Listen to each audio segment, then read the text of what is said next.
কাছে আমরা এটা প্রত্যাশা ছিলাম না। আমরা ভেবেছিলাম প্রথম থেকেই তারা আমাদের দাবি দেওয়া মেনে নেবে।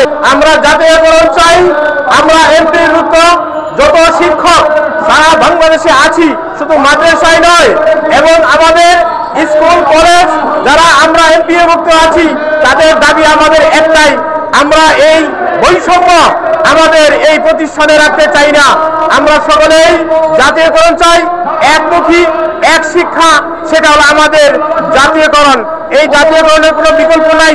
সেই লক্ষ্যেই আমরা ইনশাআল্লাহ আমরা বলতে চাই, সারা বাংলাদেশের আমরা একটা মেসেজ দিতে চাই, যে যেখানে আছেন আমাদের এই আন্দোলনে সকলেই অংশগ্রহণ করেন। কারণ বাংলাদেশের ইতিহাসে আমরা দেখেছি যে কোনো কিছুই আদায় করতে হলে রাস্তায় আসতে হয়, আমাদের সংগ্রাম করতে হয়। কিন্তু আমরা এই অন্তর্বর্তীকালীন সরকারের কাছে আমরা এটা প্রত্যাশা ছিলাম না। আমরা ভেবেছিলাম প্রথম থেকেই তারা আমাদের দাবি দেওয়া মেনে নেবে। আমরা বিভিন্নভাবে বিভিন্ন দপ্তরে বিভিন্ন মন্ত্রণালয়ে আমাদের কথাগুলো পৌঁছে দিয়েছিলাম, কিন্তু তারা সহজে সেটা মেনে নেয় নাই। তাই আমরা এখানে যারা এসেছি, আমাদের মেসেজ একটাই, আমাদের প্রজ্ঞাপন ছাড়া আমরা এই রাজপথ আমরা ছাড়বো না।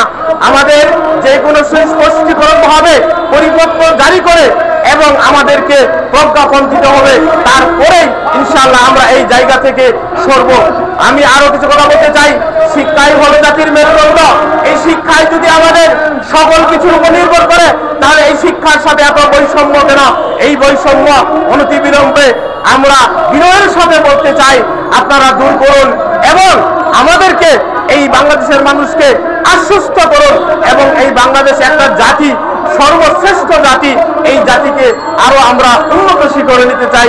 তাই ইনশাআল্লাহ আমাদের এখান থেকে আমরা ময়মনসিংহ জেলার কাতলা সেন কাদিয়া কামিল মাদ্রাসা থেকে এসেছি।